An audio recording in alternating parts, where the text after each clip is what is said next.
Hello दोस्तों, चलिए आज आप सभी का स्वागत है जावा ट्यूटोरियल के लेक्चर 13 में।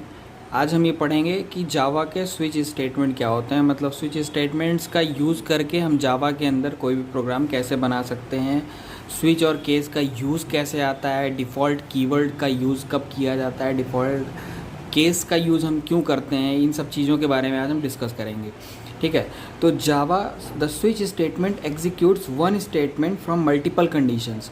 मतलब आपके पास जो जावा का स्विच स्टेटमेंट होगा वो एक स्टेटमेंट को एग्जीक्यूट करेगा मल्टीपल कंडीशंस को। मतलब किसी भी, अब अगर आपके पास कई सारी कंडीशंस हैं आपके पास, आपने कंडीशंस का क्या करा है, आपने उसको स्विच में लगा रखा है कि अगर ये फर्स्ट कंडीशन ट्रू होती है तो मेरा फर्स्ट वाला कोड एग्जीक्यूट कर जाएगा, सेकंड कंडीशन अगर ट्रू होती है तो सेकंड वाला कोड एग्जीक्यूट कर जाएगा। लाइकवाइज अलग अलग कंडीशंस के लिए हमने अलग अलग स्विचेस बना रखे हैं। ठीक है, it is like if else if ladder statement. The switch statement works with bite short. अब देख लीजिएगा आप कौन कौन से डेटा टाइप के साथ ये वर्क करता है। बाइट के साथ, शॉर्ट के साथ, इंट के साथ, लॉन्ग के साथ, इनम के साथ, ठीक है, and string and some wrapper types. कुछ रैपर टाइप्स के साथ भी वर्क करता है, जैसे बाइट हो गया, शॉर्ट हो गया, इंट हो गया, लॉन्ग हो गया। ठीक है, तो इन सारे डेटा टाइप्स के साथ भी काम करता है। कौन काम करता है? जावा स्विच स्टेटमेंट्स। ठीक है, अब बात करते हैं कि जावा 7 में you can use strings in the switch statement. Since मतलब जावा 7 से स्टार्ट हुआ है कि आप जावा 7 के बाद से स्ट्रिंग्स में आप स्ट्रिंग्स का भी यूज़ कर सकते हैं स्विच स्टेटमेंट्स के अंदर। ठीक है, अब the Java switch statement tests the equality of a variable against multiple values. ठीक है, जावा का स्विच स्टेटमेंट क्या करता है? इक्वलिटी ऑफ वेरिएबल, मतलब वेरिएबल की इक्वलिटीज़ को टेस्ट करता है अलग अलग वैल्यूज़ के अगेंस्ट में। ठीक है, अलग अलग वैल्यूज़ के अगेंस्ट में वो क्या करता है? इक्वलिटी के टेस्ट करता है। जैसे आपने कोई जो भी कंडीशन आप स्विच के अंदर लगा रखे रहेंगे, उस कंडीशन को टेस्ट करेगा, उसके बाद उस ब्लॉक ऑफ कोड को वो एग्जीक्यूट कर देगा। वहाँ पे जो भी लिखा रहेगा वो एग्जीक्यूशन में चला जाएगा। ठीक है, तो there can be one or n number of case values for switch expression. मतलब स्विच एक्सप्रेशन के लिए n number of case values हो सकती हैं। मतलब n number of cases you can put on the switch expression. ठीक है, तो the case value must be switch expression. जो केस वैल्यू होगी उसको स्विच एक्सप्रेशन ही होना। जैसे केस 1 जो है आपका, वो स्विच के साथ ही होना चाहिए। ठीक है, स्विच एक्सप्रेशन टाइप ही होना चाहिए केवल। The case value must B literal और कॉन्स्टेंट। ठीक है, या तो वो लिटरल हो या तो वो कॉन्स्टेंट हो। It does not allow variables. ये वेरिएबल्स को अलाउ नहीं करता। कौन सा? स्विच केस स्टेटमेंट वेरिएबल्स को अलाउ नहीं करता है। ठीक है, अब आ जाते हैं थर्ड केस पर। थर्ड पे क्या लिखा हुआ है?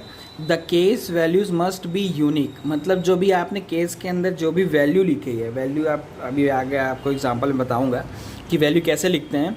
तो जो भी आपने वैल्यूज़ लिखी हैं केस वैल्यू के अंदर, उसको यूनिक होना चाहिए। मतलब कहीं और मैच नहीं करना चाहिए। In case of duplicate value it renders compile time error. अगर आपने गलती से डुप्लीकेट वैल्यू लिख दिया वहाँ पर केस के अंदर, तो आपको कंपाइल टाइम पर एरर मिल जाएगी। ठीक है, कंपाइल टाइम की एक एरर आ जाएगी जनरेट होकर, और आपका कोड रन नहीं करेगा।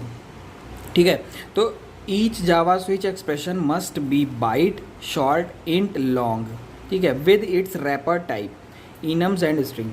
जो भी जितने भी जावा के एक्सप्रेशन है सबके पास बाइट, शॉर्ट, इंट, लॉन्ग होना चाहिए उसके रैपर टाइप के साथ। रैपर टाइप के बारे में बाद में जानेंगे हम। इनम्स एंड स्ट्रिंग। ठीक है, अब पांचवा केस क्या है? क्या चीज़ फुलफिल होना चाहिए स्विच केस के अंदर? Each case statement can have a break statement. मतलब जितने भी केस स्टेटमेंट होंगे सबके पास ब्रेक स्टेटमेंट हो सकते हैं। अगर आप चाहें तो हर केस के लिए ब्रेक स्टेटमेंट लिख सकते हैं। ये ऑप्शनल है, विच इज़ ऑप्शनल।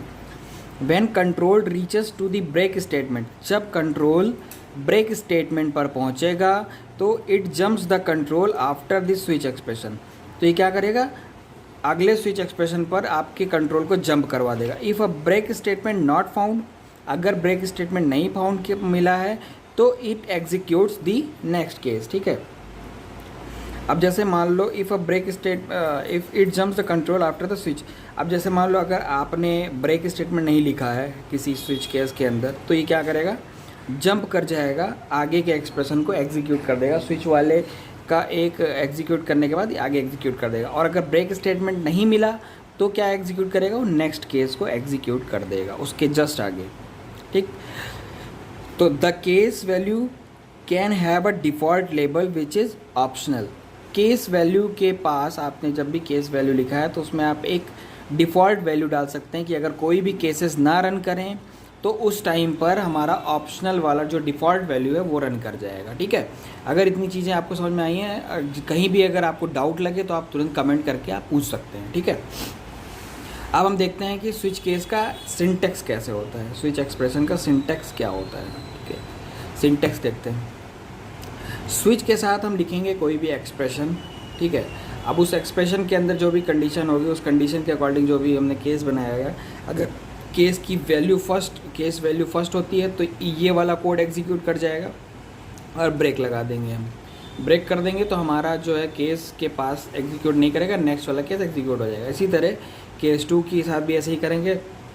और अगर इनमें से कोई भी केस एग्जीक्यूट नहीं करता है, मीन्स कोई भी केस फुलफ़िल नहीं होता है, तो डिफ़ॉल्ट वाली स्टेटमेंट रन करेगी। ठीक है, डिफ़ॉल्ट के अंदर जो भी हमने कोड लिखा रहेगा वो केस रन कर जाएगा। अब इसको हम एग्जांपल की मदद से समझते हैं। एक एग्जांपल ले लेते हैं अपना।